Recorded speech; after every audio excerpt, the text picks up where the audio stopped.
Putting a bright red on.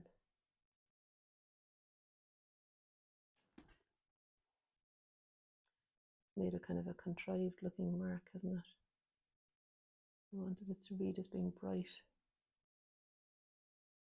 Okay, I said I'd stop after 3 moves, and I'm going to stop after 3 moves. Okay, so yeah, thanks very much for joining me here. It's been inspiring for me to see what you see, and I might shift the angle of the video later on.